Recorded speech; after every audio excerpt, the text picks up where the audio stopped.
On va maintenant s'intéresser à un sujet qui est évidemment tout à fait central. C'est la question de la sécurité informatique, hein, la sécurité des systèmes numériques dédiés à la santé. Et j'appelle pour l'évoquer Stéphane Barsic, qui est responsable de la sécurité des systèmes d'information Pulsi. Pour évoquer ce point, donc vous pouvez vous mettre au pupitre ou installer. Stéphane Barsic, c'est comme vous voulez. Alors évidemment, la référence qu'on a tous à l'esprit, qui est souvent citée concernant ces difficultés-là, c'est la question des attaques, par exemple, de centres de santé qui sont attaqués un peu partout sur le territoire, ça ne manque pas.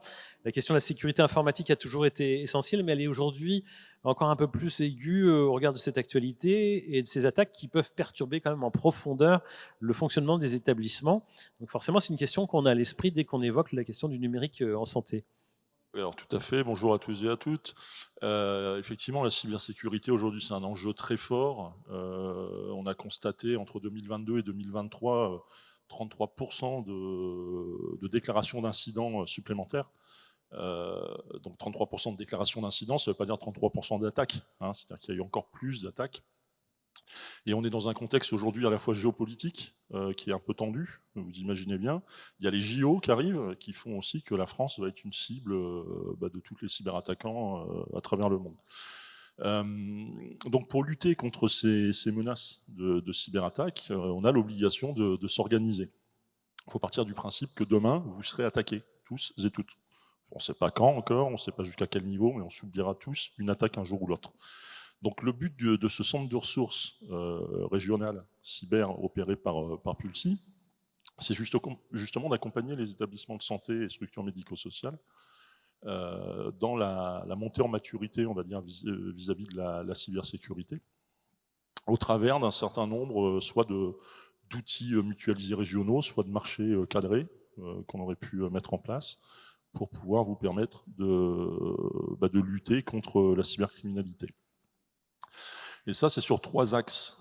On a 3 axes importants. Le premier axe qui est un axe de sensibilisation, un deuxième axe qui est un axe de prévention, et un troisième axe qui est l'axe de remédiation. Je vous disais tout à l'heure, vous vous ferez tous attaquer un jour ou l'autre. La remédiation, l'axe de remédiation, il sert à ça. Et donc pour chacun de ces axes, au niveau du centre de ressources, on essaie de construire en lien avec les établissements sanitaires et les structures médico-sociales, on essaie de construire des solutions qui vous permettent d'améliorer vos protections et sur les 3 axes. Donc je vous ai fait un slide qui représente les 3 axes.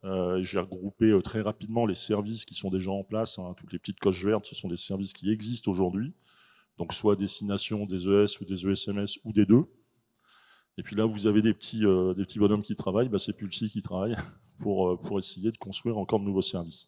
Donc sur la sensibilisation, rapidement, on va retrouver un comité RSSI de santé. Il y a 2 comités trimestriels. Il y en a un pour les ES, un pour les ESMS. Donc je vous engage, si vous n'êtes pas dans ces comités, à venir nous voir, puisque c'est là qu'on exprime l'avancement du centre de ressources et tous les services qu'on vous propose.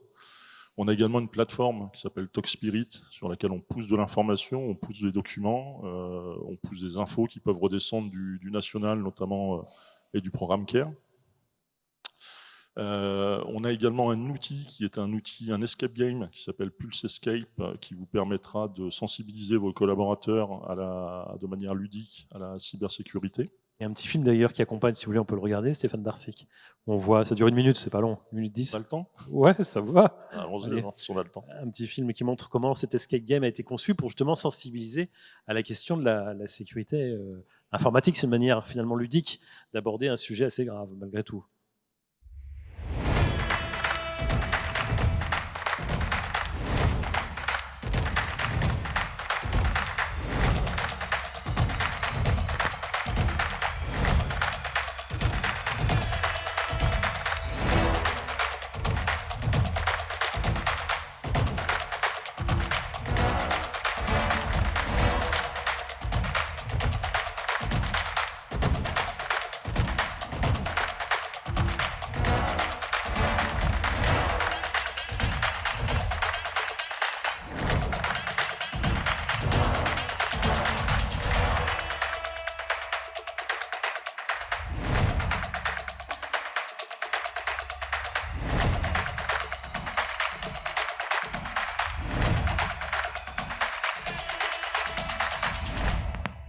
Voilà, donc pour développer une culture de la suspicion entre collègues chez Pulsi.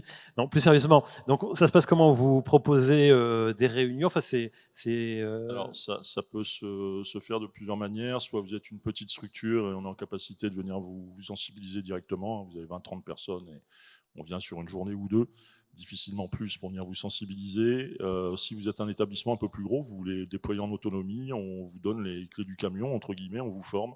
On vous donne le pack de déploiement et après vous êtes tout à fait autonome pour jouer cet escape game dans votre établissement. On voit aussi qu'il y a donc des fiches, c'est ça, réflexes. Oui, toujours en sensibilisation, il y a une douzaine de fiches réflexes qui sont disponibles sur le Talk Spirit et que vous pouvez là aussi au format A3 afficher dans vos salles de pause, dans vos salles de réunion. Sur la partie prévention, on réalise régulièrement des rétex avec les établissements qui ont été cyberattaqués dans le Grand Est. Il y en a eu, il y en a eu. Donc ils viennent régulièrement, ils ont la gentillesse de venir nous expliquer ce qui leur est arrivé, comment ils ont corrigé le tir et ce qu'ils ont mis en place derrière. Donc c'est toujours important d'avoir cette visibilité-là. On a un marché exercice de crise pour les établissements de santé, pour un premier exercice de crise en Grand Est. Donc là aujourd'hui, je crois qu'on a 93% d'établissements sanitaires en Grand Est qui sont inscrits et qui ont planifié un exercice de crise d'ici la fin de l'année. On a lancé la même chose pour les ESMS. Donc on en a quelques-uns qui sont portés volontaires. Si on a d'autres dans la salle, n'hésitez pas à nous contacter. On a l'outil régional d'exposition Internet aussi qui va être compatible CARE et donc qui va jouer sur la partie domaine D1. Donc un outil régional aussi qu'on mettra à disposition courant juillet. On a un outil d'échange de fichiers sécurisés qui s'appelle Blue Files, qui est aussi un outil régional. Et puis on travaille actuellement sur un marché d'accompagnement au kit PCA, PRA de l'ANS et sur un accompagnement à l'Active Directory pour les établissements de santé. Et puis en remédiation, on est sur 3 ateliers en ce moment qui sont en cours et qui devront amener des résultats au mois de septembre avec un atelier sur le stock matériel régional. L'idée du stock matériel régional, c'est de dire demain vous faites cyberattaquer. Qu'est-ce qu'on peut vous amener comme matériel en un temps record pour vous permettre de continuer à travailler? Donc on est en train de travailler là-dessus avec HILD, notamment comme sponsor, HILD de billets du CHU de Reims. On a un atelier ressources partagées, donc là aussi, quelles ressources peuvent être partagées entre les différents établissements en cas de cyberattaque. Un atelier entraide pour savoir si on ne peut pas aller, nous, déjà, donner un coup de main à l'établissement qui s'est fait attaquer ou entre établissements s'entraider. Et puis, on a un marché réponse à incident aussi qui doit être passé pour faire intervenir un spécialiste de la réponse à incident rapidement. Et puis, tout en bas, vous voyez également le marché pour 2025, puisque c'est un autre atelier qu'on a lancé, où là aussi, on cherche des volontaires sur quel marché on peut créer chez Pulsi pour vous accompagner. Donc, ce qu'il faut savoir, là, c'est que ce que je vous présente là aujourd'hui, c'est pour la plupart des subventions. C'est subventionné par l'ARS, ce qui nous permet de vous offrir un outil d'exposition Internet qui n'aura pas de surcoût pour un établissement, un outil d'échange de fichiers sécurisés qui n'aura pas non plus de coût pour un établissement. Juste quelques chiffres pour vous donner un petit peu une idée. Donc, j'ai les 93% des établissements qui ont réalisé Planifié commandé, ça j'en ai parlé. Je parlais de Blue Files, la plateforme d'échange sécurisé de fichiers. On a 36 établissements aujourd'hui qui sont sur Blue Files, dont 9 j'ai acheté. J'ai acheté avec les établissements qu'il y a derrière. Et puis sur l'outil d'exposition Internet, on l'a annoncé il y a 15 jours, il y a déjà près de 30 établissements qui sont positionnés pour utiliser cet outil compatible CARE. Donc sur le marché, l'atelier marché 2025, je vous l'ai dit, on cherche des volontaires pour nous aider à penser quels sont les marchés qu'on pourrait envisager pour vous accompagner, pour vous aider. Donc c'est quand même vous qui avez les clés quelque part, qui avez la connaissance du besoin. Donc s'il y a des volontaires, un petit mail à cyber.grand-s@pulsi.fr et puis vous pouvez retrouver également les informations sur le site internet sur cette page-là. Est-ce que vous avez des questions à Stéphane Barsic pour aller sur cette question de la sécurité? On voit qu'il y a des appels à volontaires ou même sur d'autres aspects de sécurité. Pas de remarques à première vue. Ça progresse quand même dans l'ensemble, Stéphane Barsic. Alors peut-être justement parce qu'il y a des attaques à répétition que ça fait l'actualité. même si vous le disiez, on n'est pas au courant de toutes les attaques, mais en tout cas, on dirait que ça progresse. La prise en compte est faite. Il y a une prise de conscience. La prise de conscience, elle est là, on en entend parler dans l'actualité. On a aussi des directives nationales avec le programme CARE, avec la volonté de mettre la cybersécurité en avant dans les feuilles de route. Donc il y a une prise de conscience qu'effectivement, il y a un risque au niveau des établissements. Je reprends toujours le principe de dire que la cyberattaque réussie, c'est pas juste vous avez plus d'informatique, c'est comment vous assurez la blanchisserie, la distribution de repas, la pharmacie, la prise en charge des patients. C'est surtout ça la problématique. On a vu des établissements cyberattaqués qui fermaient les urgences, qui déprogrammaient des opérations, qui annulaient des rendez-vous. Donc le synonyme de cyberattaque, c'est surtout une difficulté à prendre en charge les patients. Et tout à l'heure, j'ai entendu plusieurs fois qu'on cherchait à gagner du temps sur le soin. Enfin, pas sur le soin, mais sur du temps pour les professionnels de santé pour qu'ils puissent me soigner. Là, on en perd avec une cyberattaque. Voilà, puis on ne peut pas s'accuser nous-mêmes d'avoir manqué d'anticipation, parce qu'on ne pouvait pas forcément imaginer qu'il y aurait des personnes qui seraient capables de faire ça. C'est tellement absurde enfin, je veux dire, on tombe des nues quand on voit des personnes qui prennent en otage des hôpitaux, c'est quand même tout à fait incroyable. Maintenant, on le sait, donc on réagit, et on a donc ces liens et ces possibilités pour pouvoir intervenir et progresser dans ces domaines. Quid de l'archive, alors il y a des grands centres hospitaliers, c'est pas quelque chose d'évident, mais souvent c'est des rançons pour pouvoir restituer les données. Est-ce qu'on peut pas mieux archiver aussi? Est-ce qu'il y a quelques conseils là-dessus, vite fait? Alors, l'archive est un sujet. D'ailleurs, dans l'atelier stock matériel en parallèle, on a une réflexion également sur l'archivage numérique qu'on joindrait justement à cette histoire de stock matériel pour coupler les deux en cas de cyberattaque. Ça passe aussi par l'exercice de crise, ça passe par du PCA, PRA, donc plan de continuité d'activité et plan de reprise d'activité. Et encore une fois, ces sujets de plan de continuité d'activité, ce ne sont pas que des sujets informatiques. Il faut bien garder à l'esprit que le plan de continuité d'activité, c'est un sujet métier, c'est un sujet au niveau d'une direction générale, c'est un sujet des directions métiers qui doivent avoir leur procédure métier dégradée, qui doivent avoir leur business impact analysis, comme on dit, qui permettent de réagir en cas de cyberattaque. Merci Stéphane Barsic, on peut vous applaudir pour cette intervention. Merci de nous avoir documenté. Merci beaucoup. Et nous avoir parlé de ce sujet qu'il faut toujours malheureusement avoir à l'esprit. On en vient à une autre thématique avec quelque chose qui marche pas mal du tout, qui est le transfert d'images, mais qui peut être renforcé grâce à Image, le service d'imagerie médicale. Et j'appelle le docteur Delgoff, Jean-Michel Meyer pour France Asso Santé et le professeur Luc Taillandier qui a accepté de venir témoigner cet après-midi, qui est neuro-oncologue et qui évidemment a sans cesse besoin tous les jours d'images pour pouvoir les interpréter et aller vers le soin de ses patients. Installez-vous. Bonjour professeur Luc Taillandier, docteur Delgoff et Jean-Michel Meyer, bien connu ici à Pulsy, puisqu'il y a toujours des questions à traiter en relation avec les patients. Alors là, on est effectivement sur un contexte où il y a eu de la numérisation assez tôt, docteur Delgoff. On est allé assez rapidement. L'imagerie médicale s'est numérisée très tôt et elle a surtout normalisé les images. C'est-à-dire que le DICOM a permis la communication des images. Mais pour rebondir par rapport à la réunion qui était juste avant sur la sécurité, le problème de cette circulation, c'est la confiance qu'on accorde à cette circulation des images et la sécurité de ces sécurités qui est souvent utilisée comme moyen pour ne pas faire circuler les images, ou en tout cas pour être rétracté. Argument de la sécurité contre la bonne circulation. Alors j'ai aussi un exemple précis, c'est que pour vous montrer l'impact que ça peut avoir, grâce à Image, on fait de la téléradiologie sur Neuchâteau. Et vous le savez tous, Neuchâteau a été attaqué et le système est donc tombé par terre et la téléradiologie n'a plus lieu depuis 1 an. Et j'ai appris tout à l'heure, en posant la question à Pulsy, que ça redémarrerait le 24 juin. Vous voyez, ça a des impacts considérables sur le... 1 an, ouais. 1 an, près de plus d'1 an. Donc ça a des impacts considérables sur les soins des patients, puisque la téléradiologie, c'est aussi la téléurgence, c'est toujours un certain nombre de choses qui se font en imagerie. Voilà. Donc, c'est la suite logique de la sécurité. Faire attention, mais je pense que Pulsy fait tout ce qu'il faut, et c'est pas Pulsy qui était en cause, c'était plutôt l'hôpital en question. Voilà. Alors, vous disiez que des fois, la sécurité est mise en avant, ce qui veut dire qu'il y a toujours des barrières. Vous voyez, vous qui avez cette vision historique sur la transmission des images et la numérisation, il y a quand même des progrès. Qu'est-ce qui reste comme barrière à lever aujourd'hui ? elles sont très psychologiques aussi, Ouais.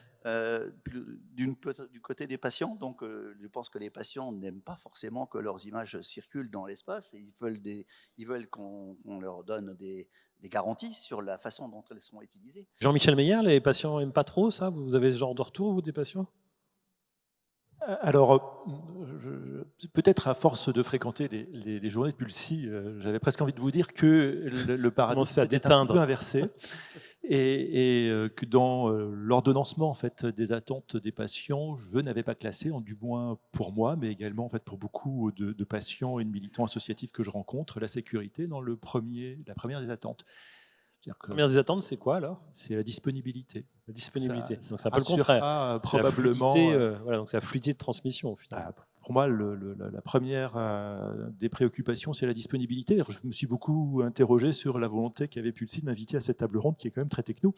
Donc, et puis, je me suis souvenu que, comme beaucoup, à domicile, en fait, je conservais maintenant une liasse en fait, de radios, en fait, qui ne tiennent pas dans les cases des armoires, en fait, donc qui sont difficiles à conserver. Je conserve également en fait, beaucoup de CD-ROM, en fait, et je me suis souvenu que j'avais fait assez souvent oublié de les emmener aux consultations médicales. Donc la question de la disponibilité me paraît être une des toutes premières attentes qu'on peut avoir aujourd'hui, notamment dans un environnement où la technicité et l'imagerie en fait, sont venues abonder en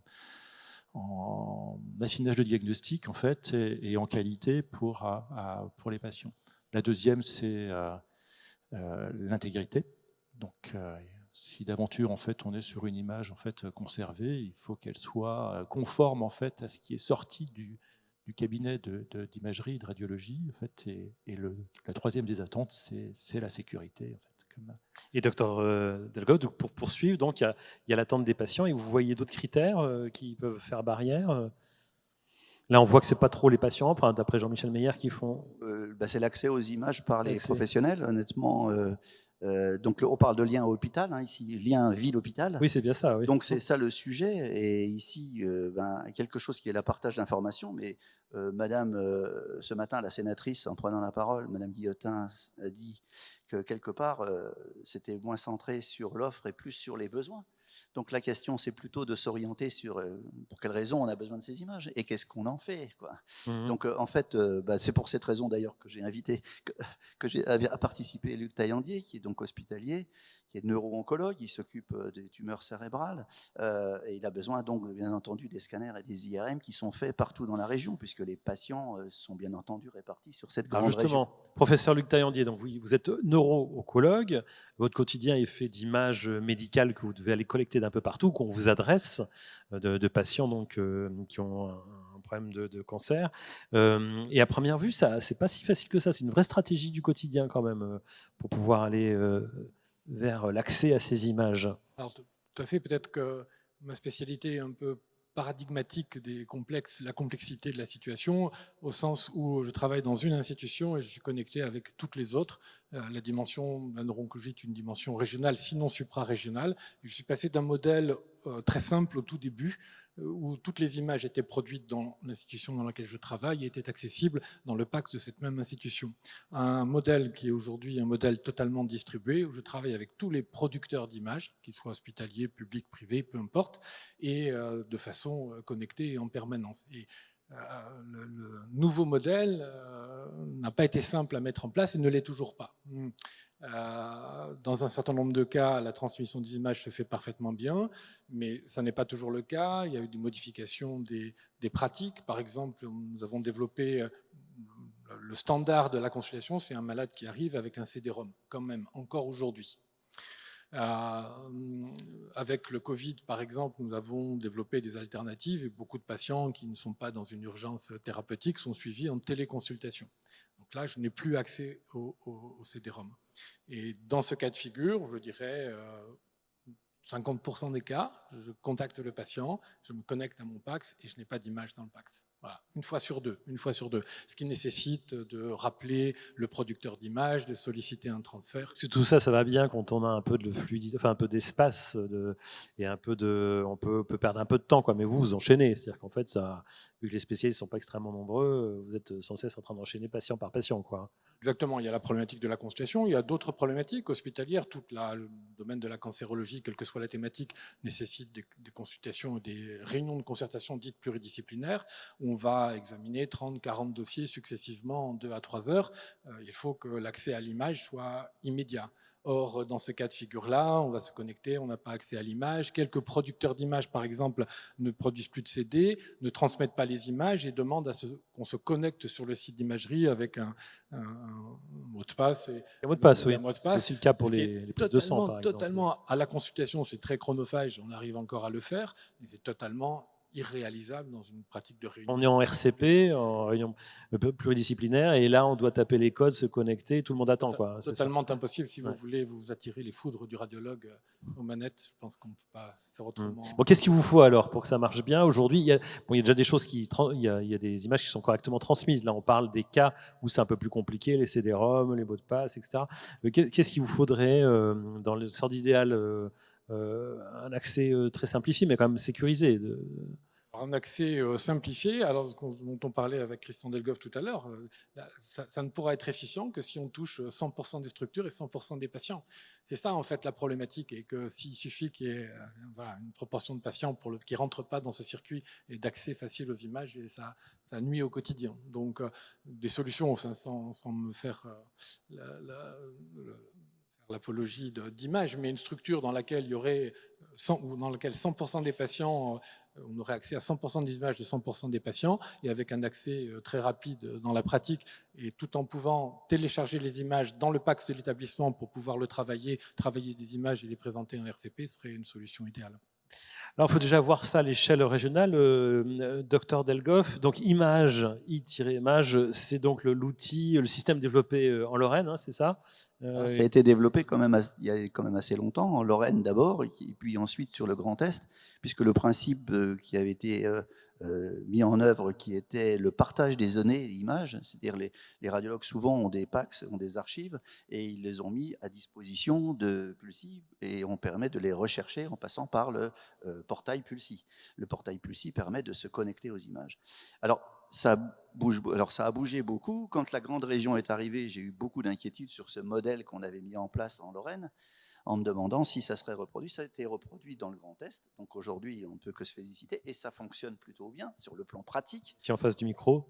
Oui, ça fonctionne plutôt bien, mais la question qui arrive aujourd'hui, chaque fois, il y a toujours quelque chose qui arrive d'autre. Image est en train d'arriver et de se mettre en œuvre et de se déployer dans tous les hôpitaux et dans toutes les structures de radiologie au travers de Pulsi, mais on a maintenant autre chose qui s'appelle DreamM. Si vous avez entendu parler de ça, Dreambox.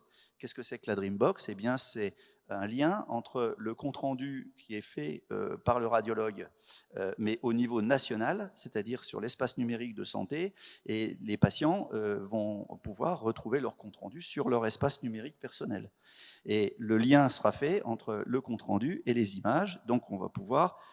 Le patient peut, lorsqu'il se connecte sur son dossier patient, d'aller voir son compte-rendu de radio et peut donner à son médecin ou à son correspondant le lien possible vers les images pour qu'il puisse les regarder. Voilà, c'est une nouvelle évolution qui pouvait poser un problème d'organisation par rapport à l'image, mais je pense qu'on est en train de trouver la solution dans la région pour pouvoir intégrer les deux en même temps et potentialiser les deux systèmes. Voilà.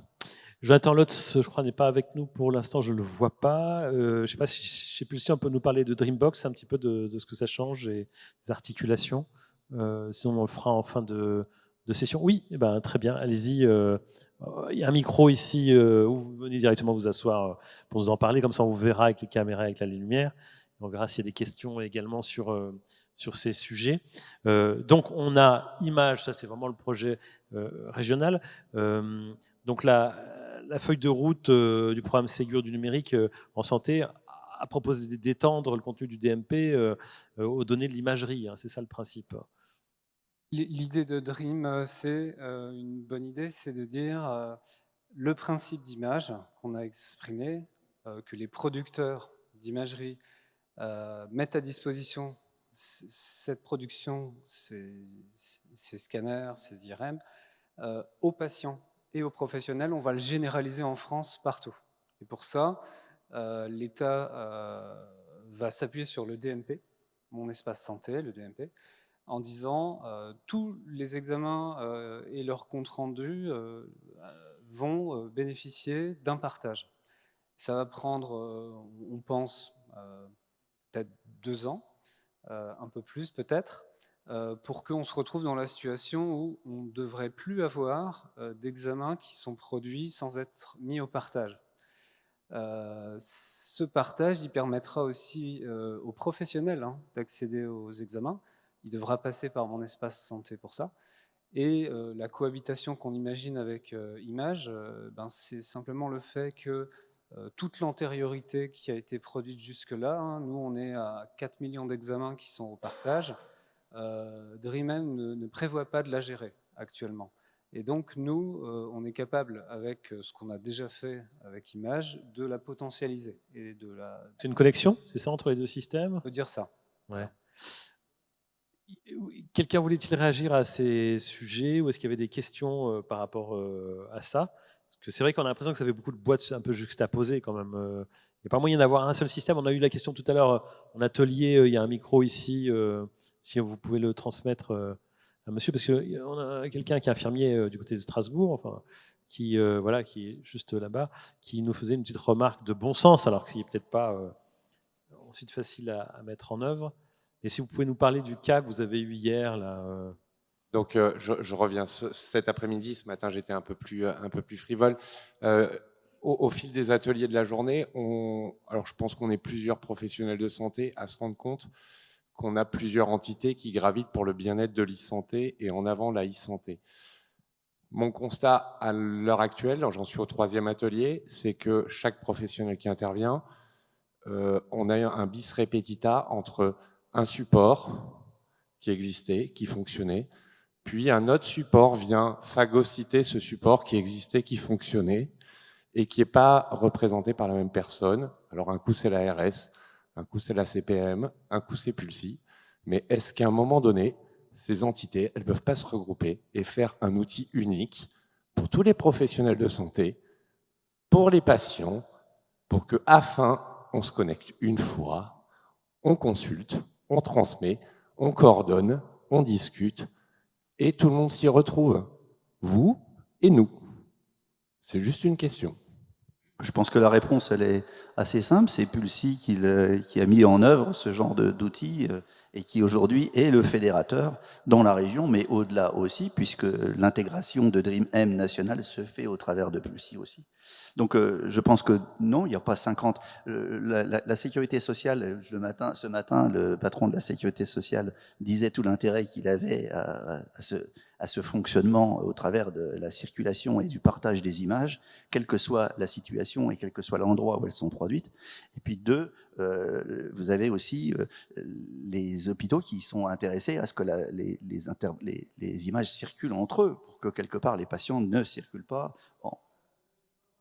Et ben, le support, il est unique. Là, actuellement, l'imagerie, il n'y a qu'un seul support.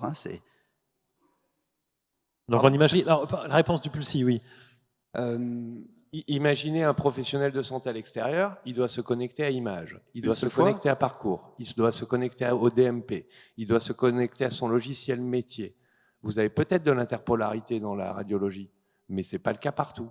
Moi, sur le terrain, je suis infirmier libéral. Le matin, quand j'ai fini ma tournée, il faut que je me connecte sur mon logiciel métier pour faire de la facturation. Il faut que je me connecte sur le DMP pour compléter les informations potentiellement demandées. Il faut que j'aille sur Parceo pour compléter mon parcours de santé pour le médecin traitant. Et à chaque fois, c'est une connexion, il n'y a pas d'interpolarité, il faut que je ressaisisse, il faut que je retransmette de la donnée, il faut que je rescanne. Je n'ai pas de secrétaire. Je vais vous répondre sur il y a un endroit où ça a été fait. Ça s'appelle le VHA, c'est-à-dire le Veteran Healthcare Administration, c'est-à-dire c'est la santé, en France, ça, le système santé américain des vétérans américains qui sont des patients nombreux. Les militaires américains dans le monde entier, ça représente beaucoup de monde. Et les tout le long de leur vie, c'est-à-dire jusqu'à la retraite. Et vous avez vu qu'ils vivent longtemps, puisque pendant les 80 ans, on avait des centenaires qui étaient venus fêter le débarquement. C'est un système américain. Et donc, c'est un système américain et il est centré sur le dossier du patient, qu'il soit hospitalier ou ambulatoire, et le dossier, un seul dossier unique, plus un contrôle de la façon dont ça fonctionne sur le plan des connexions avec la pharmacie, par exemple, pour contrôler les coûts, etc. Donc, il y a un système qui existe. En 1990, le système de santé américain des vétérans était en déficit total, c'est-à-dire l'état de ce qu'on a actuellement chez nous. Et ils ont fait cette révolution de mettre tout sur le système unique de santé, dossier patient unique. Voilà, c'est tout. C'est un exemple. Et ici ? Donc, très difficile de répondre à la demande parce qu'il n'y a pas que le domaine de la santé dans lequel on pourrait se poser cette question-là. Mais je dirais que ça nécessite du temps et ça nécessite qu'on prenne les choses par secteur. Donc on ne débarque pas dans un monde où il ne s'est rien passé. C'est ça qu'il faut toujours dire. C'est que chacun a fait sa petite sauce à un moment donné parce qu'on a tout de suite vu l'intérêt du numérique. Et c'est le problème de ces accumulations-là qu'aujourd'hui il faut entre guillemets solder, unifier pour aller voir vers un système plus simple. Et on est dans une période assez intéressante. Moi, ça fait bientôt 20 ans que je fais de la e-santé. Et en fait, l'interopérabilité aujourd'hui, elle commence vraiment à arriver et à devenir efficiente. Et sur certains projets, comme on vient de vous en parler, Image, il y a quelques régions en France qui ont été un petit peu en lead. On en a fait partie. Et le principe, et c'est une bonne nouvelle, a été repris à un niveau national. Et c'est le projet DREAM. Et nous, on va rendre notre projet régional compatible avec cette nouvelle normalisation. C'est parce qu'il s'est passé ça en région que DREAM. C'est parce qu'il s'est passé ça en région que DREAM a vu le jour. Moi, j'en suis persuadé. Donc, on voit demain d'ailleurs le leader du projet au national, on lui en parlera. Mais le vrai sujet, c'était le numéro d'identifiant unique. En fait, pour que ça fonctionne, ce système des vétérans américains, c'est qu'ils avaient un numéro d'identifiant unique dans le système. C'est-à-dire que tout ce qui se fait autour d'un patient est colligé dans une base de données. On l'a maintenant, ça. Alors voilà, on l'avait d'ailleurs. On l'avait puisqu'on avait un numéro INSEE. On était précurseur en France avec un numéro INSEE. Et ce numéro INSEE, la CNIL a décidé qu'il ne fallait pas l'utiliser, pour des raisons qu'elle a sûrement raison. Il y a des raisons de risque. Raisons de sécurité, voilà. On a une question sur le webinaire qui est « Comment cela se passe-t-il pour les patients pouvant aller se faire soigner dans un pays voisin pour la mise en commun de ces images ?» Et on en connaît des personnes ici en Lorraine qui vont se faire soigner dans les pays voisins pour avoir quelquefois accès certains outils de diagnostic. Là, je pense qu'il faut demander à Arnaud si on peut donner l'autorisation à quelqu'un de se connecter en dehors de la région et en dehors de la France sur le dossier patient qui est chez Pulsi. Exemple concret, je vais me prendre un IRM à Sarrebruck. Est-ce que ça communique? Comment on fait? Alors, pour l'instant, on ouvre des accès au-delà de la région Grand Est. Voilà, donc c'est une demi-réponse et ce n'était pas la question. Et Sarrebruck, par exemple? Déjà, c'est intéressant de le dire, c'est-à-dire que les images qu'on partage à un niveau Grand Est, s'il y a un besoin particulier, on peut ouvrir les accès au-delà, mais sur le territoire national. Aujourd'hui, on n'a pas de solution en extra, en international. D'accord. Oui, ça ne répond pas totalement donc, à la question. C'est vrai qu'on a l'impression quand même, enfin, c'est pas qu'une impression, c'est un vécu quand on est soignant, on va devoir remplir tout un tas de choses. Professeur Taillandi, chez vous, c'est pareil. Vous avez des secrétaires qui sont assez aguerris, qui ont finalement pris le pli, quoi, qui savent comment il faut faire. Il y a une sorte de savoir-faire des secrétaires. Alors, il est certain que sans l'aspect logistique, nous n'y arriverons pas. On discutait avec Christian Delgoff tout à l'heure d'anticiper par exemple, la préparation des RCP en intégrant toutes les IRM dans le PACS afin de pouvoir y accéder rapidement, et ça ne pourra pas se faire sans personnel aguerri. La problématique des hôpitaux en ce moment, c'est qu'on ne va pas vers une pléthore de personnel, et on va plutôt vers une réduction de personnel, et c'est souvent sur les soignants que repose cette partie logistique. Mais c'est une vraie problématique, vous avez raison. Docteur Delgoff? Oui, non, je ne vais pas intervenir sur la façon dont fonctionnent les dysfonctionnements hospitaliers, mais la question qui se pose aussi par rapport à l'image, c'est un sujet dont on a parlé un peu ensemble, c'était que l'intérêt aussi de l'imagerie, c'est par exemple de faire on parle du dépistage du cancer du sein. Il faut savoir qu'aujourd'hui, on fait les mammographies sur numérique depuis plus de 20 ans. Ça fait 20 ans que les mammographies sont numérisées et le double lecture de mammographie se fait encore sur des films radiographiques qui sont affichés sur des négatoscopes. C'est les lumières blanches qui permettent de voir. Voilà, c'est ça. Et donc, il y a une perte de renseignements. Donc, évidemment, ça fait longtemps qu'on a fait des demandes pour pouvoir mettre en œuvre cette double lecture dématérialisée de la mammographie, puisqu'elle est faite à un endroit, elle peut être lue à un autre, et elle peut être, la double lecture peut se faire à un troisième. On peut même maintenant, puisque tout le monde est au courant, faire intervenir de l'intelligence artificielle sur ces mammographies pour pouvoir avoir une aide au diagnostic et pour améliorer. Donc, on a un souci actuellement, il n'y a plus que 30 ou 40%, je ne sais plus combien, c'est 40% peut-être de femmes qui font le dépistage du cancer du sein. C'est quand même très peu, c'est pas assez, ça devrait être beaucoup plus. Et on devrait être à 60, 70%. Voilà. Donc je pense que ces outils sont absolument indispensables. Jean-Michel Beyer, pour la parole des patients sur ces sujets-là. Sur ce qu'on a entendu, le côté un peu éclaté quand même est-ce que c'est finalement des structures qui, entre guillemets, se tirent la bourre, essayent de ou est-ce qu'on arrive à avoir quelque chose d'harmonisé, à votre avis? Alors, je veux dire, le souci du patient, il est assez éloigné, en fait, du concept extrêmement techno, en fait, qui peut être décrit, même si on peut comprendre, en fait, que c'est une difficulté, probablement, en fait, qu'il va falloir dépasser. On retient qu'il nous fallait en fait, à un moment donné un support qui puisse être commun à plusieurs millions de Français en fait, qui veulent numériser en fait, leurs données de santé. C'est le DMP en fait, et le dossier médical partagé. Il a été mis en œuvre et comme je vous le disais en fait, tout à l'heure, en qualité de patient, mais aussi en fait, à travers ce que je peux en fait, rencontrer en fait, comme élément de langage en fait, dans le cadre de mes activités associatives. La question de la disponibilité de l'imagerie en fait, est aujourd'hui un véritable sujet. Donc, si d'aventure en fait, on arrive à ne pas laisser en fait, reposer sur le patient en fait, la mise en œuvre de la communication en fait, de cette imagerie, en fait, un praticien, c'est bien. Parce que je pense qu'en fait, c'est probablement l'échelon de la chaîne en fait, le moins bien outillé en fait, pour pouvoir réaliser en fait, cette disponibilité. Et que si d'aventure, on arrive en fait, à un moment donné à pouvoir historiser en fait, sur un même outil des éléments d'imagerie qui permettent en fait, à un moment donné de participer à un meilleur diagnostic, c'est bien aussi. Donc, je vous le disais en fait, quand on préparait cet entretien, on peut envisager, en fait, évidemment, en termes de développement, en fait, cette mise à disponibilité d'images. En fait, moi, je prends un exemple, vous faites une radiographie du rachis, vous avez, en fait, à un moment donné, en fait, un compte-rendu, en fait, avec certains éléments de diagnostic, et puis votre médecin généraliste vous oriente vers un spécialiste, alors, ou de la rééducation post-traumatique, en fait, ou un chirurgien du rachis. Vous êtes assez rapidement confronté, en fait, à des délais de disponibilité, en fait, du praticien. Et à l'aide de ce support, on peut envisager évidemment que l'analyse de l'urgence en fait, à recevoir en consultation peut largement profiter en fait, aux patients. Et pour que cette analyse se fasse, il faut que l'image soit disponible. Je pensais que vous auriez peut-être aussi ce propos qu'on n'a pas du tout envisagé, mais vous n'avez pas envie de quelque chose de plus coercitif, avec des règles qui s'appliquent un peu à tous. Je pense à mon espace santé qui finalement s'est instauré, a été installé de manière un peu obligatoire quand même au niveau des patients, mais pour leur bien. Est-ce qu'il ne faudrait pas instaurer des règles de transmission d'images pour pas qu'on ait besoin de taper des codes et que chacun finalement organise la transmission à sa sauce? Alors, je ne sais pas s'il faut être coercitif. Je ne suis pas tout à fait certain que la coercition soit un facilitateur en fait, du changement des habitudes.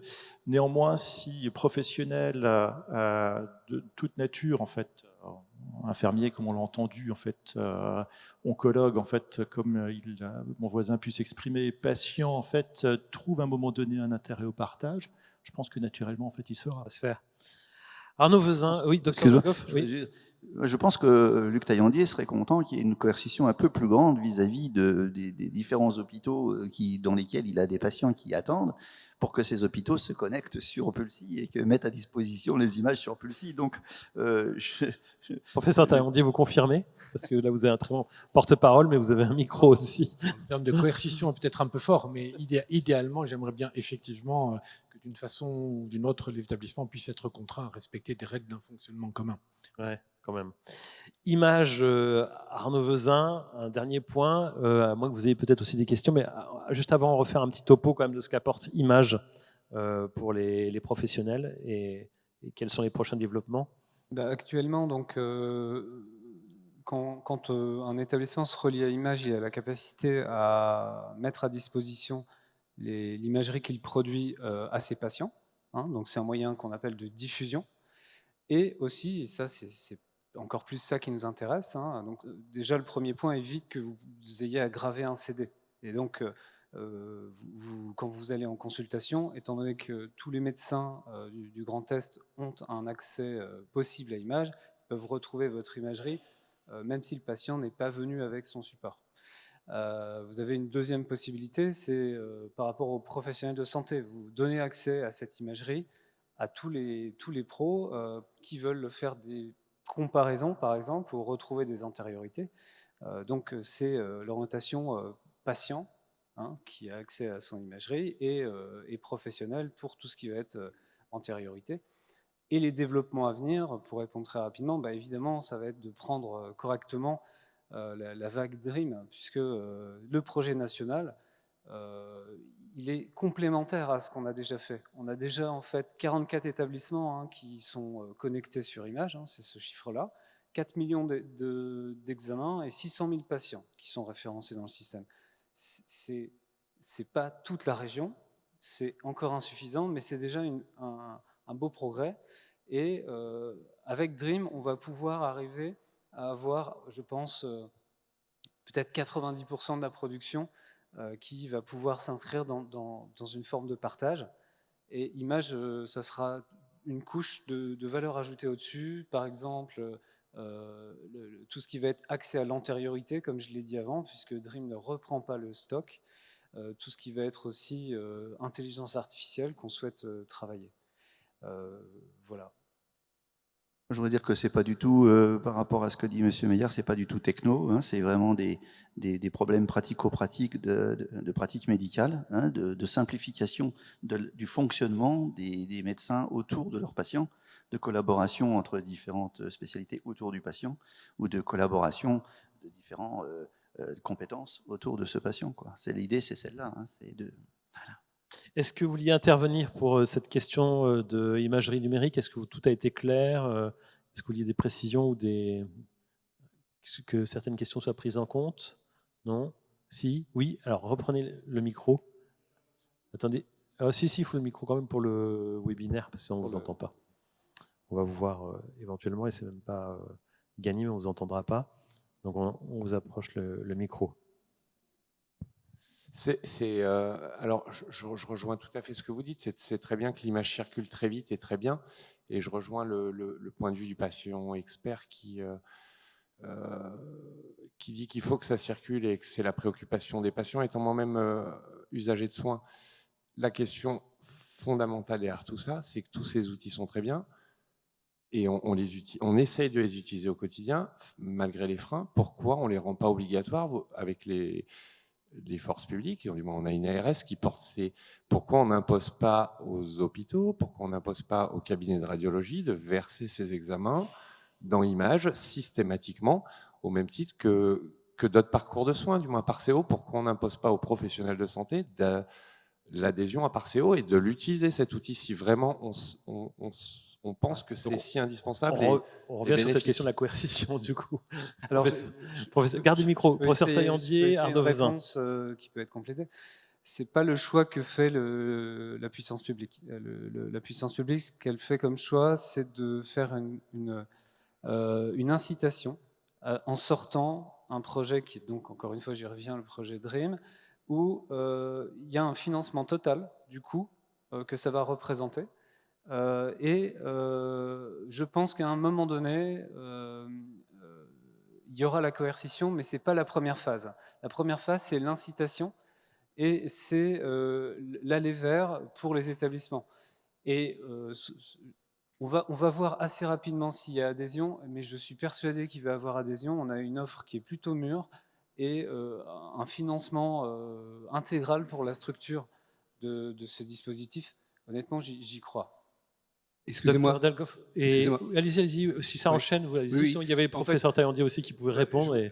Étant médecin généraliste depuis plus de 30 ans, j'ai connu le carnet de santé, d'abord les bleus marines, ensuite les bleus ciel et enfin les blancs. Vous avez toutes les couleurs. Oui, exactement. Et maintenant, je comprends que la caisse primaire d'assurance maladie veuille collecter toutes les données inhérentes à un patient et un seul. Je trouve que l'idée est superbe, que mon espace santé, il est vrai que au temps maintenant de la traçabilité, je crois que le patient se doit d'avoir toutes ses radiographies, sa biologie, tous ses examens dans un unique portail de documents. Il est vrai qu'on peut saluer quand même la caisse primaire d'assurance maladie qui, grâce à mon parcours santé, va enfin faire ce qu'on voulait faire avec la carte vitale, souvenez-vous, il y a maintenant 17 ans, hein, c'est-à-dire avoir tous les documents du patient sur un même support.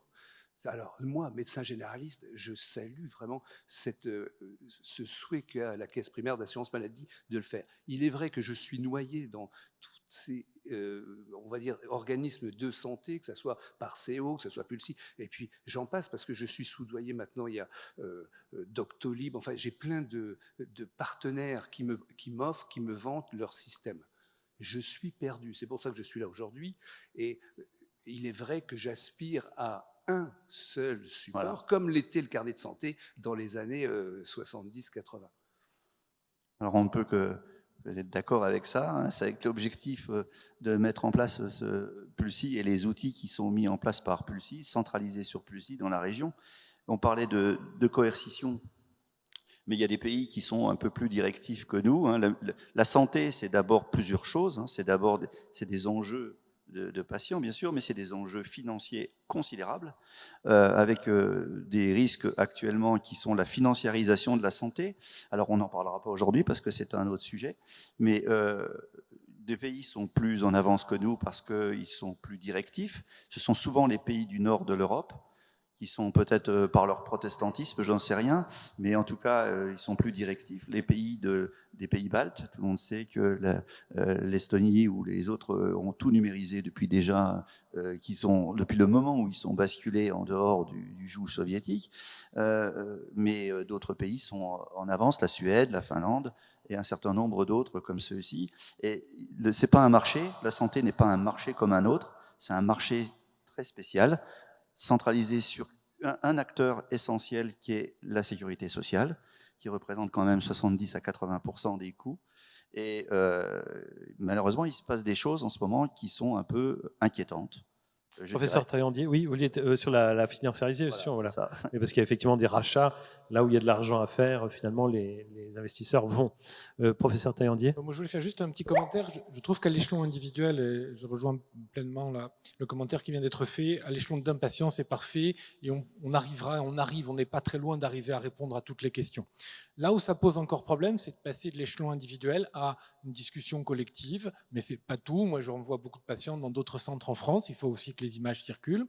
J'ai des collègues qui me proposent des outils d'intelligence artificielle pour traiter les images, aller au-delà de l'image anatomique et diagnostique pour faire du DTI, pour faire de la volumétrie automatique dans le cadre d'intelligence artificielle. Et j'aurais envie d'envoyer les images pour les faire surtraiter et recueillir le résultat du surtraitement et l'intégrer dans mon plan thérapeutique. Et pour l'instant, ça reste encore difficile. D'accord. Merci. On a fait le tour, je pense, des questions qui étaient de la salle. Pas de la question en elle-même, puisqu'on voit qu'il y a encore un grand besoin d'harmonisation, même si ça semble en prendre le chemin. Et puis ce qu'on souhaite vraiment, c'est que les différents responsables de ces sujets s'allient pour évidemment aller vers plus d'harmonisation et qu'il y ait le moins de conflits possibles autour de ces sujets, parce que au final, c'est quand même le patient qui doit bénéficier d'une bonne harmonisation, également des acteurs autour de ces sujets. On retient l'outil image, les développements possibles, et puis au niveau national, DREAM, auquel, donc, si j'ai bien compris, image va être connecté. Voilà. Et image étant donc un des outils de Pulsi, monsieur, parce que vous parlez de Pulsi Parceo. Effectivement, on arrive à la fin de la journée, il va falloir faire un topo. Pulsi, c'est le groupement qui s'occupe de produire des outils, dont Parceo, dont image, etc., qui là sont les outils produits par Pulsi.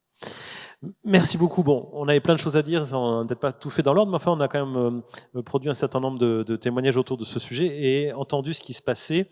Merci beaucoup, docteur Delgoff, professeur Taillandier, Jean-Michel Meyer et Arnaud Vezin pour nous avoir effectivement renseigné sur ce sujet. Alors, On a parlé à quelques occasions également du rôle des pharmaciens et je vais appeler le docteur Julien Gravoulet qui est secrétaire général de l'URPS pharmacien Grand Est. Bonjour Monsieur Gravoulet, installez-vous. Bonjour. On commence par un témoignage. Ça fait on est allé, enfin Pulsy est allé voir une pharmacienne en Alsace que vous Tout à connaissez. fait, oui. Et on va écouter ce témoignage si vous le voulez bien, et puis on continue juste après.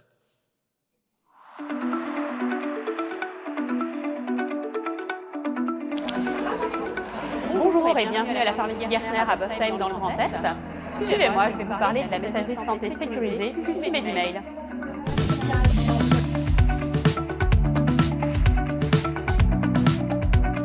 Avant l'adoption du service messagerie sécurisée de santé Pulsy Medimail, nous utilisions différents services non sécurisés de communication avec nos patients et avec les professionnels de santé. Tout était un petit peu compliqué. On avait les fax, les mails, les WhatsApp et surtout aucune solution sécurisée. Alors nous avons choisi la MS Santé Pulsy Medimail parce qu'il nous fallait avoir au sein de l'officine une boîte aux lettres organisationnelle qui nous permettait de recevoir au sein de l'officine l'information pour toutes les personnes présentes à l'officine. Ça a modifié nos pratiques. C'était une vraie révolution pour notre officine, puisque nous avions nos habitudes. Et donc, du coup, il a fallu ouvrir le service, l'expliquer à tout le monde et surtout se rendre compte que finalement, on pouvait avoir tous les éléments qui arrivaient à un seul endroit commun pour toute l'officine. Pour le patient, c'est devenu très simple. Il va pouvoir se connecter à son application Mon Espace Santé et une fois connecté, il va pouvoir retrouver son ordonnance et nous l'envoyer directement sur la boîte aux lettres organisationnelle. Pour ça, il est important que les pharmaciens soient dans l'annuaire santé et donc qu'ils aient créé une boîte aux lettres organisationnelle. On a du coup aussi la possibilité de pouvoir préparer les ordonnances en amont et de pouvoir prévenir effectivement le patient avant sa venue que son ordonnance est prête à l'officine. Donc on peut finalement beaucoup plus s'organiser au sein de nos équipes.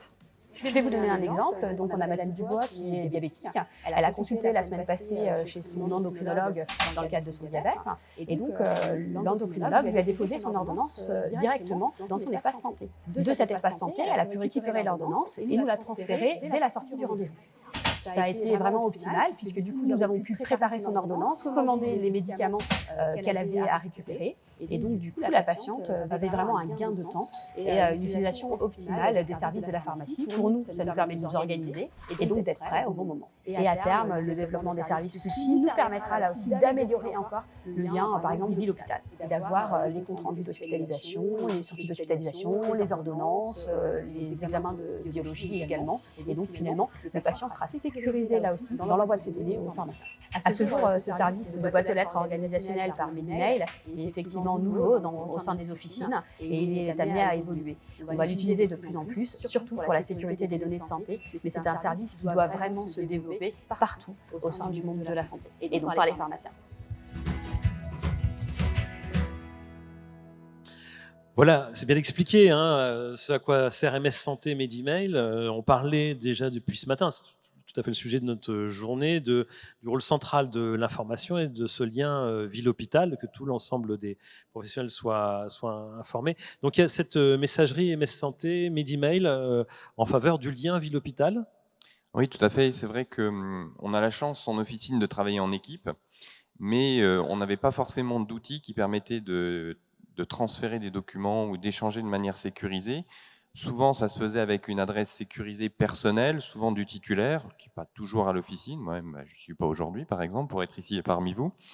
Et c'est pour ça qu'on a été, avec l'URPS, très intéressé par la solution que proposait Pulsy, de mettre en place ces boîtes aux lettres organisationnelles qui permettent, au sein d'une boîte sécurisée, de permettre à tous les membres d'une équipe, en fonction de ce que décide de partager l'administrateur, d'avoir accès à cette boîte et de pouvoir échanger. Et donc, c'est vrai que c'est quelque chose qui était très bien. D'autres acteurs sur le marché le proposaient, ça a été dit précédemment, souvent d'ailleurs via abonnement. Et là, on a la chance d'avoir une solution qui est mise à disposition sans frais pour les pharmacies, puisque c'est la puissance publique qui en prend tous les coûts. Donc, ça répondait à un besoin et c'est pour ça qu'on a décidé de promouvoir avec Pulsy cette solution. Pour ça, on a eu plusieurs canaux, donc on a fait des campagnes de communication et je remercie ma consoeur Alexandra Gartner de cette... Donc c'est vous qui êtes entré en contact avec Pulsy en disant on a ce besoin-là ou c'est le contraire ? On travaillait déjà avec Pulsy sur une messagerie sécurisée PharmaCrypt au tout début, et on était vraiment dans la continuité de notre désir de pouvoir échanger. PharmaCrypt, ça fait plus de 10 ans qu'on avait essayé de le mettre en place pour permettre aux établissements d'échanger avec les pharmacies, et donc ce lien qu'on avait avec Pulsy s'est fait au fur et à mesure des évolutions technologiques, et PharmaCrypt maintenant se décline au niveau de PharmaCrypt Medimail pour la boîte organisationnelle des pharmacies. Alors, il y a l'intérêt d'avoir toute une équipe qui travaille sur la même boîte, enfin qui reçoit des messages qui peuvent être traités par l'ensemble de l'équipe des pharmacies. C'est important parce qu'il y a aussi des changements évidemment de personnel au sein d'une pharmacie. Il faut pouvoir faire en sorte que l'information circule. Tout à fait. Alors, on a parlé de cybersécurité. C'est vrai on ne peut pas imaginer que les mots de passe soient partagés entre les différents membres d'une même équipe parce que c'est pas sécurisé. Là, ça permet à chaque membre de l'équipe d'avoir son accès avec son authentification forte, souvent via ICPS par exemple, sans avoir ce partage d'accès qui peut être délétère au niveau sécurité. Et puis surtout la possibilité de pouvoir administrer ses comptes fait en sorte que, en fonction des différents personnels qui tournent dans nos équipes, que ce soit de manière définitive ou de manière temporaire lors de remplacement, de leur permettre d'avoir accès à l'outil pendant la mission et de pouvoir faire en sorte qu'ils n'aient plus accès à ces informations qui ne sont plus utiles s'ils quittent l'effectif temporairement ou définitivement. Donc en ce moment, il y a une promotion, maintenant que ça fonctionne, que c'est au point, il y a une promotion de cette messagerie, c'est ça? Vous êtes en train de sensibiliser à l'utilisation de ce type d'outils? Voilà, on a fait plusieurs campagnes de sensibilisation en fin d'année. Là, on en fait une deuxième. Là, on pourrait y associer les vidéos qui ont été faites avec D'ailleurs, le témoignage qu'on vient de voir, ça fait partie un peu du panel des Tout à fait. sensibilisations. C'est pour montrer à quoi ça sert concrètement. En fait. C'est pour montrer à quoi ça sert concrètement, parce que les pharmaciens ont les mêmes interrogations que les autres professionnels de santé, à savoir, j'ai déjà une adresse personnelle, pourquoi avoir une boîte organisationnelle? Donc l'objectif, c'est de montrer les usages possibles. Un autre vecteur aussi de déploiement, c'est qu'on a chaque année une centaine d'étudiants qui vont dans des lieux de stage. En 6e année, ils sont obligés de faire 6 mois de stage en officine. Et on a demandé à ce que ces étudiants qui sont peut-être par essence, du fait de leur jeunesse, plus habitués au système informatique, de faire la promotion de l'outil et de le déployer dans les pharmacies qui n'en auraient pas comme exercice de stage. Et ça a très bien fonctionné. Et c'est cet avantage de fonctionner en équipe, c'est que la jeunesse est quand même souvent vecteur de modification des pratiques et vient là en accompagnement peut-être de mode d'organisation qui peut être un petit peu moins ancré dans les outils numériques. Et donc pour nous, c'est un vecteur aussi important de déploiement. Alors, si on parle maintenant du lien avec le patient, tout ça c'est très bien, mais il faut que le patient il ait son espace santé activé, c'est ça?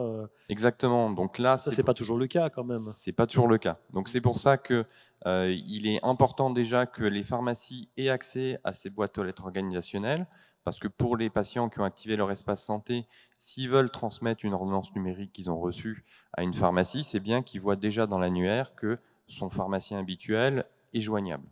Ça, c'est le premier point. Et je pense que c'est pour ça qu'il faut d'abord que toutes les pharmacies aient une boîte aux lettres organisationnelle. Deuxième point, c'est que quand le patient veut nous transmettre un document ou une ordonnance, nous demande souvent l'adresse non sécurisée de la pharmacie, où il l'a peut-être déjà. C'est à nous de l'éduquer en disant vous avez un moyen sécurisé, l'espace numérique en santé, il faut l'activer. Alors ça nous prend un petit peu de temps, parfois en termes d'explication, en termes d'accompagnement, mais je pense que ce travail qui est fait fera gagner du temps à tout le monde par la suite et on reviendra à un mode de communication qui est plus souhaitable en termes de sécurisation des données. Et une fois que le patient a activé, une fois qu'il a vu que c'était très facile d'utiliser l'espace de son espace santé, il le fera par la suite et ce sera très bien. Ça fait partie un peu de votre campagne de promotion. Vous avez mis au point des plaquettes à destination des patients pour les informer de l'intérêt de se connecter tous ensemble autour de ce Tout à fait, oui, ça fait partie des campagnes de communication qu'on essaye de mettre en avant en officine. Et donc là, vous avez vu la vidéo à destination du pharmacien, mais aussi une vidéo à destination des patients qui a été proposée pour leur montrer l'intérêt d'utiliser les outils sécurisés. Très franchement, entre nous, ceux qui répondent positivement à ça, c'est plutôt des geeks ou des personnes qui s'intéressent au numérique? Ou est-ce que vous parvenez à élargir le panel des utilisateurs? Parce que on en parle souvent, mais c'est vrai que le numérique, c'est pas la passion de tout le monde non plus. On avait tout à l'heure l'exemple de ce professionnel qui est obligé de répéter sur plein de plateformes. Enfin, on n'a pas toujours envie de verser dans le numérique. Quel est un peu le profil des personnes qui ont répondu oui? Nous, on a fait. Alors, les pharmaciens ont la possibilité de faire des entretiens pour les femmes enceintes, pour les sensibiliser à la vaccination, à la toxicité des produits et éventuellement des médicaments. Et on est tenu de leur mettre à disposition des documents qui vont pouvoir compléter le discours qu'on pourra avoir au comptoir. Donc on est sur un profil plutôt jeune, souvent qui a déjà des applications numériques, et donc c'est cette population qu'on sensibilise à l'activation de l'espace numérique en santé. On arrive d'autant plus à les sensibiliser que le parcours de la femme enceinte fait appel quand même à de nombreux examens, à de nombreux professionnels, et voilà, avoir la main finalement sur ces données de santé, c'est quelque chose d'important. Donc je veux dire, ce public-là, on arrive à le sensibiliser. Alors on part peut-être plus de temps au début à faire la promotion de l'espace numérique en santé que la sécurisation de la femme enceinte, mais au moins on a déjà mis une graine. Et on a aussi les patients polymédiqués, je veux dire jeunes retraités ou retraités actifs qui commencent à avoir l'habitude des outils numériques. Et quand on arrive à mettre en place des entretiens, comme le bilan partagé de médication, ce genre de choses, on arrive dans cet échange un peu privilégié qu'on a avec eux, de les sensibiliser à la mise à disposition ou à l'activation de leur espace numérique en santé. Comme on a un temps d'échange un petit peu plus long, comme on fait ça dans l'espace de confidentialité, c'est le moment où on leur explique. Puis souvent, ils disent oh, bah, allez-y, montrez-moi, et on les accompagne dans leur activation. Comme du temps, par contre, de la part du pharmacien. Alors oui, pour il faut du temps. C'est un exercice. Alors pareil, au début, nous aussi, on est un peu perdus sur comment les utiliser. Puis une fois qu'on a vu 3 téléphones Android, 4 iPhones, et qu'on l'a fait 2-3 fois, on a l'habitude. Voilà, parce que c'est ça le sujet, ça s'installe sur téléphone. Parce que vous parliez des jeunes, c'est le point clé, parce qu'il y a eu plusieurs études qui montraient que les jeunes sont assez compétents sur le téléphone, mais que des fois, le passage à l'ordinateur ne se fait pas. Ils peuvent être très bien geeks sur leur téléphone, mais pas du tout geeks sur le PC, quoi. Oui, non, effectivement, on utilise les smartphones, et même sur la population, je dirais, un petit peu plus âgée, on voit qu'il y en a moins qui ont un ordinateur fixe, et ils passent finalement complètement par le téléphone portable. L'ergonomie du téléphone, quand même, qui fait une belle différence. Alors, c'est utile, ce genre de dispositif, ça paraît comme ça un supplément, mais peut-être pas indispensable. Ça le devient peut-être quand même quand il y a justement des entrées-sorties d'hôpital, notamment les sorties d'hôpital avec toute la médication qui va avec. C'est vrai que là, il y a un gros enjeu. On est avide d'informations à la sortie du patient, parce que souvent, on est un interlocuteur précoce après la sortie, puisqu'il y a souvent une ordonnance de sortie, et le patient ou un aidant vient pour récupérer les changements les médicaments. Et si on a les documents de sortie, la conciliation de sortie, la lettre de sortie, ça nous facilite la tâche pour sécuriser la prise en soin du patient dans son retour à domicile, pour dire qu'il y a eu des changements de traitement, on en a arrêté, on en a introduit, etc. Et ça peut être aussi un enjeu dans le cadre de coopération autour du patient, de transmettre ces informations aux autres professionnels identifiés par le patient dans le cercle de soins, l'infirmier à domicile, par exemple, le médecin traitant. Et effectivement, je pense que c'est important que les établissements se saisissent aussi de cette communication. Il faut qu'il y ait un maximum de pharmaciens qui soient dans les annuaires pour que ça devienne un réflexe. Le patient identifie sa pharmacie habituelle, on est dans l'équipe de soins et les informations sont poussées pour tout le monde, et chacun aura son utilité. Donc ça, c'est important. Et vu que c'est le thème d'aujourd'hui, le lien ville-hôpital. On l'a déjà entendu ce matin, mais vous, votre préférence, c'est pas lien ville-hôpital. Pour moi, c'est le lien hôpital-ville, parce que de toute façon, le parcours... Ou ville-hôpital-ville, parce qu'à un moment donné, voilà, le parcours souhaitable d'un patient, j'insiste, on est en ville, on a un épisode hospitalier, et heureusement, on sort de l'hôpital pour revenir en ville. Parfois, ça s'arrête à l'hôpital, mais ce n'est pas forcément souhaitable, mais ça arrive. Mais surtout, la plupart des patients ressortent de l'hôpital pour aller vers la ville. Et ces points de transition, à l'entrée ou à la sortie, c'est là où il peut y avoir effectivement des soucis de continuité d'information. Ces points de transition sont des points critiques, et la communication et la transmission d'informations peut être un moyen de faire en sorte que ça se passe le mieux possible. Vous allez être un des derniers intervenants de la journée. Quel constat vous faites aujourd'hui de ce lien hôpital-ville, parce que c'est plus dans ce sens-là chez vous que ça se déroule. Quel constat vous en faites? Ça s'est amélioré ces derniers temps? Je ne vous demande pas d'être positif. Ça s'est amélioré ces derniers temps? Ça stagne? Ça se dégrade? Comment voyez-vous les choses? Alors, on va dire que ça s'améliore progressivement. On commence à avoir effectivement... Alors, progressivement, c'est-à-dire lentement ou progressivement, mais lentement. Ouais. mais on commence à avoir... des possibilités de communication via des messageries sécurisées. Pendant longtemps, quand l'hôpital me téléphonait pour une conciliation, il voulait que je lui faxe les ordonnances. Et souvent, je lui disais, écoutez, alors moi j'ai transféré il n'y a pas longtemps, il y a 1 an, j'avais décidé de ne plus avoir de fax. Mais finalement, j'en ai repris. Il y a toujours des fax qui sont... Voilà, il y a toujours des fax, il y en a toujours besoin. Bon, voilà, c'est un fax numérique, mais voilà. Et maintenant, quand je dis, bah, écoutez, on a une boîte Medimail, vous avez peut-être un moyen pour qu'on vous transmette ces informations, alors qu'avant c'était 100% de, je sais pas, ou non, c'est pas possible. Maintenant, je commence à avoir des modes d'organisation en disant, bah oui, c'est possible, effectivement, je peux vous transférer une adresse. Donc voilà, ça va progressivement. Même sur les structures d'hospitalisation à domicile, où pendant longtemps, là aussi, c'était les fax, on voit qu'on commence progressivement à pouvoir transférer nos validations d'ordonnance par messagerie sécurisée, des volets un petit peu financiers par messagerie sécurisée. Donc ça il va de la sécurité des patients eux-mêmes, parce que c'est vrai qu'avec des redondances d'ordonnances, on peut avoir quand même des soucis. Je me souviens d'un témoignage du docteur Dufay, je crois, qui doit être donc dans votre réunion, à Lunéville, qui est très critique sur ces sujets-là. Il y a quand même beaucoup d'accidents par conflit de médicaments chaque année. Tout à fait, oui. Il y a un petit enjeu aussi de santé publique à avoir une meilleure coordination autour de la prise de médicaments. Pour éviter la iatrogénie et la réhospitalisation à 30 jours, qui sont un indicateur de mauvaise qualité de transmission d'informations et de mauvaise prise en soin à la sortie d'hospitalisation. Ouais.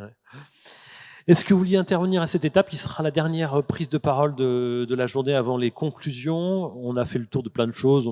Je pense qu'on commence à avoir le cerveau bien pris, mais je ne voulais pas non plus fermer la possibilité à des interventions avant de conclure cette journée. Oui, madame? Oui, bonjour. J'aimerais poser une question par rapport à la problématique du médico-social qui souhaiterait justement communiquer via la MS Santé avec leurs pharmaciens de ville et savoir si l'URPS que vous représentez propose des supports ou des incitations, enfin voilà, des mails types ou des supports autres pour demander aux pharmaciens d'officine s'ils ont une MS Santé. C'est une question intéressante parce qu'on a parlé effectivement de la promotion auprès des pharmaciens, on a parlé de la promotion auprès des patients. Est-ce que le lien avec le médico-social est fait? Est-ce qu'il y a une sorte de mode d'emploi et donc de préconisation type? Alors, on n'y a pas encore réfléchi, mais je pense que ça peut être intéressant. Après, je dirais que par défaut, si la pharmacie n'est pas dans l'annuaire, c'est qu'elle n'a pas de solution. Et après, vous pouvez les retourner vers nous, y compris vers moi au niveau de l'URPS, pour le pharmacien qui serait un peu perdu dans ses solutions. Moi, je peux déjà être un premier niveau pour expliquer. Et puis, s'il y a des données plus techniques ou plus compliquées, après le deuxième niveau, c'est Pulsi. Mais oui, on est actif dans la promotion de ces outils. Et vous pouvez en tout cas les adresser vers nous. Enfin, vers moi. Pareil, c'est souhaitable, ce lien. Ah oui, oui. Vu le rôle du médico-social autour des patients. Ah oui, clairement. Et quand, en tout cas, quand on explique aux pharmaciens, aux équipes officinales l'intérêt de ce type d'outils, on a quand même très très peu de refus parce que tout le monde y voit à terme l'intérêt. Alors, docteur Delgoff, c'est pas si facile que ça. Vous savez qu'on a compté les micros quand même au début de la journée, donc bon, vous vouliez peut-être intervenir, pardon. Juste une question, mais les pharmaciens étaient les premiers à avoir créé un dossier pharmaceutique patient en France entière. C'est-à-dire que quand vous alliez, quel que soit l'endroit, quelle que soit la pharmacie en France, vous pouviez savoir quelle interaction médicamenteuse pouvaient avoir les patients déjà. Parce que quand ils prennent, si vous partez en vacances, vous allez chercher un médicament, vous tombez malade, on vous donne un médicament. Mais si on ne sait pas ce que vous avez à côté et les interactions médicamenteuses, ce qu'elles sont, il est quand même important que les pharmaciens sachent qu'il y a des impossibilités parfois d'association. Voilà, donc je crois que les pharmaciens étaient en tête là-dessus. Le rôle des pharmaciens est essentiel pour ça. Même à titre personnel, je me souviens avoir eu un pharmacien qui me disait « Ah non, ça ne va pas marcher pour un jeune enfant ». Parce qu'il y avait des médicaments qui ne pouvaient pas aller ensemble. Et c'est pas rare quand même que les pharmaciens soient la dernière barrière avant l'intoxication. Tout à fait. Non, effectivement, on a une profession très informatisée, de facto. On a cette culture de la donnée, on a cette culture du partage. Donc voilà, c'est comme sûrement d'autres professions, bien entendu. Mais en tout cas, nous, ça nous pose pas tellement de soucis. Et le fait d'être en équipe, on a toujours un ou jeune geek qui sera là un petit peu leader pour le déploiement et qui sera un peu la référence si personne un peu plus âgée ou un peu moins technophile dans l'équipe a encore du mal. On demande 2-3 fois, puis au bout d'un moment, c'est bon et ça passe. Très bien. Merci beaucoup pour ces échanges. Madame, vous levez la main, je vais vous donner la parole.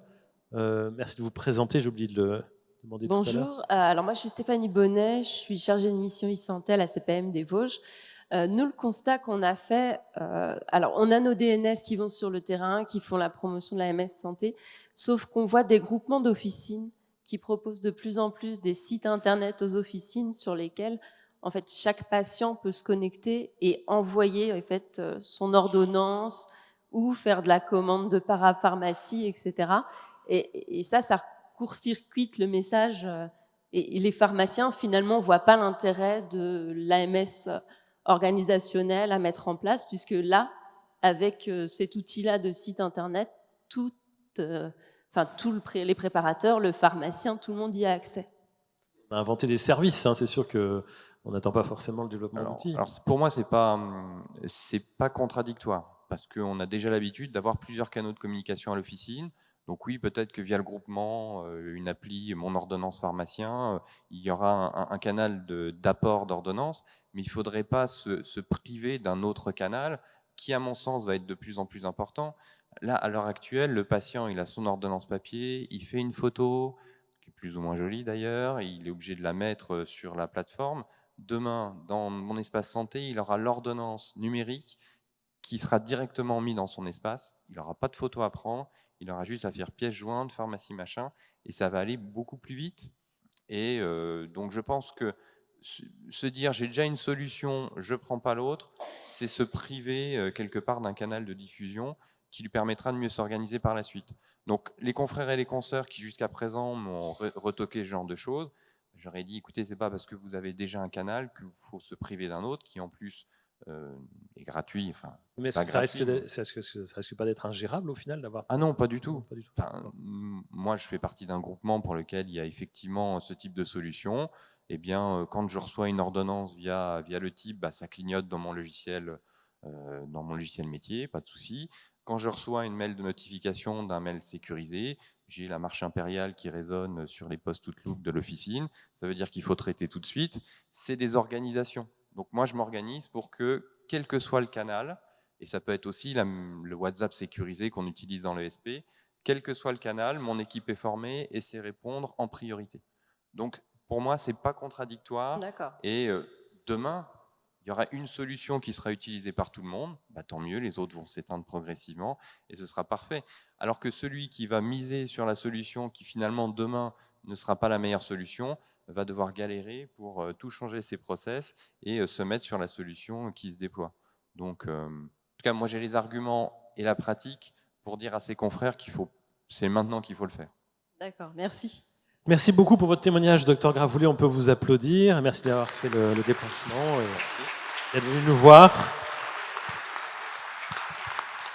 Alors, la journée touche à sa fin, c'est l'heure de la conclusion et je demande au docteur Pascal Charles de venir nous rejoindre pour la conclusion de cette journée. Alors, au pupitre ou assis, ça, c'est vous qui choisissez. Vous avez le choix des armes.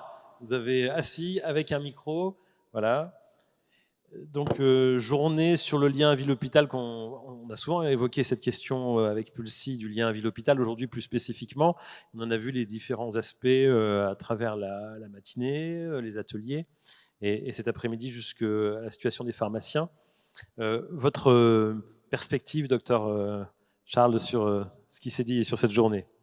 Alors écoutez, sur cette journée, comme sur les précédentes, je dirais qu'elle a été, comme d'habitude, l'occasion d'échanges extrêmement fructueux, extrêmement intéressants. Et je voudrais en premier lieu remercier ceux qui l'ont organisé, mais aussi toutes les équipes de Pulsi qui toute l'année travaillent pour mettre en œuvre ces outils. Remercier Olivier Croissant, Jonathan Lotz, avec lesquels j'échange hebdomadairement sur l'avancée des dossiers, nos financeurs, bien sûr, l'Agence régionale de santé, et vous tous, qui faites partie de l'Assemblée générale de Pulsi et qui vous intéressez à ces dossiers-là. Je pense que je ne surprendrai personne si je vous dis que, à mon sens, l'e-santé est ce qu'on a fait de mieux et avec les meilleures perspectives pour améliorer le fonctionnement du système de soins depuis 20 ans.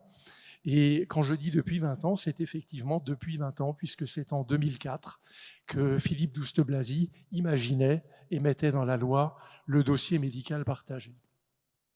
Depuis, grâce à des groupements régionaux d'appui au développement de l'e-santé, on a évolué vers les outils dont on vous a parlé aujourd'hui, qui sont sur 3 axes. Le partage de l'information qui est crucial dans la bonne prise en charge des patients. Donc, l'information clinique, c'est le dossier médical partagé. Ce sont tous les documents officiels compte-rendu d'hospitalisation, compte-rendu de spécialistes, compte-rendu de biologie, compte-rendu de radiologie, le volet médical de synthèse qui est fourni par le médecin généraliste et qui fait le point sur, je dirais, la synthèse de l'état de santé d'un patient. Ces documents cliniques qui sont à la disposition de tous les professionnels de santé qui en ont besoin au moment où ils prennent en charge le patient. Aujourd'hui, et je suis très heureux de voir ce dossier et de voir qu'il avance, c'est le partage de l'image. L'image qui, dans ma spécialité, est évidemment revêt une importance toute particulière. Et on discutait tout à l'heure de l'intérêt de l'image et le lien entre son intérêt et son exhaustivité. Et il est vrai que ce n'est pas forcément toujours facile d'être exhaustif et d'amener tous les producteurs d'images sur un outil comme celui-là. Un deuxième axe, c'est la coordination. La coordination au travers d'outils comme Trajectoire, que ce soit pour les personnes âgées, pour les personnes handicapées, au travers d'outils comme IRCP, pour faire les réunions de concertation pluridisciplinaire de cancérologie, et bien sûr, l'outil majeur de coordination qui est Parseo, dont la finalité n'est pas de stocker de l'information. Ou en tout cas, si on y stocke de l'information, c'est au mieux une information très courte et une information qui, du point de vue du volume des données, est faible.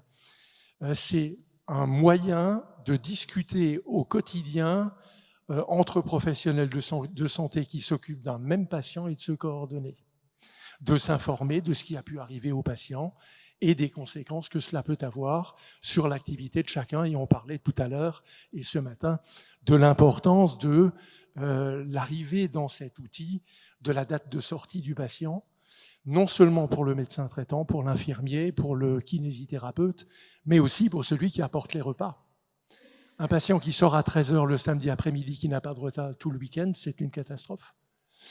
Donc cet outil est un outil de coordination et il est évident que nous avons pensé très tôt à le connecter au DMP, mais la vie de Pulsi n'est pas toujours un long fleuve tranquille. Troisième axe de développement, c'est la mise à disposition d'outils qui permettent d'étendre l'accès aux soins dans des zones qui géographiquement aujourd'hui sont des déserts médicaux et qui ne vont certainement pas s'arranger avant une bonne dizaine d'années dans le contexte démographique qui est celui du système de soins. Alors je disais que la vie de Pulsi n'a pas été toujours un long fleuve tranquille. Si les choses avancent parfois lentement et on peut en être déçu, c'est aussi parce que parfois, on a des difficultés pour faire avancer les industriels de l'informatisation. Chacun se souviendra de la première version de Parseo que nous avons dû changer pour une deuxième version qui est aujourd'hui beaucoup plus aboutie et beaucoup plus utilisable. Difficulté aussi de travail avec les éditeurs de logiciels des professionnels. Et je reviens sur l'exhaustivité de images.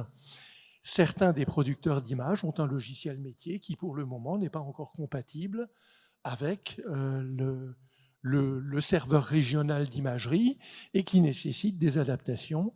Et on ne fait pas toujours avancer à la vitesse où on voudrait les éditeurs de logiciels qui, pendant fort longtemps, ont été les seuls opérateurs du système. Donc, difficulté aussi parfois devant l'énormité de la tâche.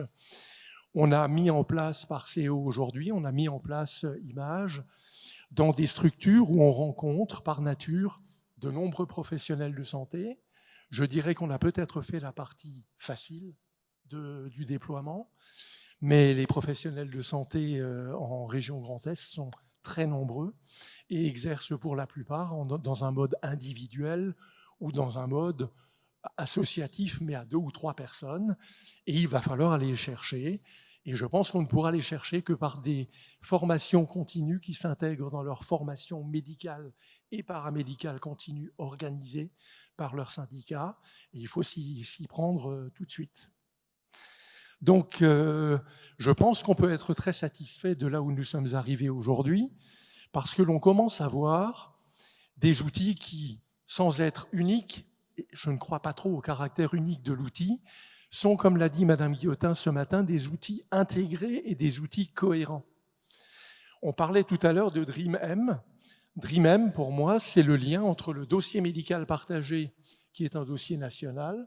On va y chercher pour un patient de la région Aquitaine qui vient se faire soigner en Alsace. On va chercher son compte-rendu de radio, on clique sur le lien et on va sur le serveur régional d'image d'Aquitaine, mais on a son image. Donc c'est un moyen, il faut que tous ces outils se mettent à communiquer plus. On a parlé beaucoup de Parseo aussi.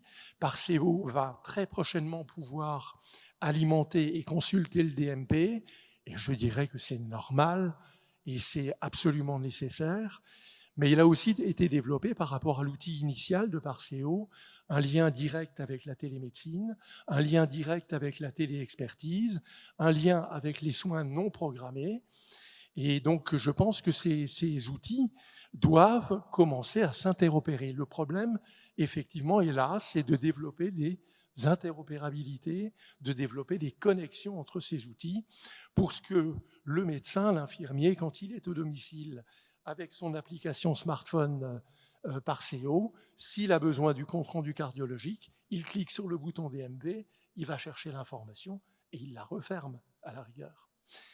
Donc, beaucoup de travail a été accompli et je suis très content de voir l'état d'avancement des outils aujourd'hui, même si nous sommes à 12 000 utilisateurs réguliers par mois, ce qui est déjà beaucoup plus qu'il y a 3 ou 4 ans, mais ce qui est loin de l'exhaustivité des professionnels de santé, et il nous faudra encore du temps pour y arriver. Et je pense que les équipes de Pulsi ont encore pour plusieurs années de travail pour faire de multiples choses. Mettre en place les outils d'éducation thérapeutique, on en a parlé ce matin, accompagner les éditeurs de logiciels qui ont tendance à jouer un petit peu à la jouer perso, comme on dit en football, apporter une intégration dans les logiciels métiers. Je prends un exemple. Lorsque vous remplissez un dossier d'un patient sur trajectoire, vous allez en ligne, vous remplissez la totalité de son dossier. Si vous aviez ce formulaire dans votre logiciel métier, déjà toutes les données administratives du patient seraient pré-remplies. Les antécédents seraient pré-remplis, le traitement serait pré-rempli. Vous n'auriez plus qu'à remplir la motivation de la demande. Ça ferait gagner énormément de temps et effectivement, dans le système de soins actuel, c'est faire gagner du temps aux professionnels, du temps de soins et les sortir de leur travail administratif est un enjeu majeur. On a la même problématique pour IRCP, où on pourrait parfaitement avoir le formulaire que l'on remplit en ligne directement dans notre logiciel métier. Et par expérience, pour utiliser ces différents logiciels, la différence de temps, c'est de 1 à 10. Dernier point, IRCP, puisqu'on en parle, devra être interconnecté, mais c'est prévu. Tous ces projets sont prévus par nos équipes, avec Image, évidemment. Monsieur Taillandier disait tout à l'heure combien on est gêné de bricoler en prenant sur une réunion Zoom, en prenant la main pour montrer sur son propre ordinateur le scanner du patient, alors que normalement, quand on est dans le dossier, dans la fiche RCP d'un patient, on devrait automatiquement être connecté à ses propres radios sur IRCP. Alors tout ça, ce sont des progrès qui sont encore à faire, mais Paris ne s'est pas fait en un jour, et Pulsi non plus. Mais je pense que les équipes de Pulsi que je côtoie depuis maintenant 6 ans sont volontaires, sont très motivées, et je pense que tous ces progrès vont être atteints certainement de plus en plus rapidement. Merci beaucoup, Dr Pascal Charles, donc président du conseil d'administration de Pulsi. Merci. Ne bougez pas tout de suite. Olivier Croissant, Jonathan Lotz, je crois qu'il y avait... Vous avez un micro. Docteur Delgoff, est-ce que vous avez rendu le micro? On a un micro. Je plaisante, il est là. Bon, je crois qu'on vient tous d'assister à une conclusion qui illustre toute la vision, toute la précision et toute l'exhaustivité de Dr Charles sur nos travaux, sur nos sujets.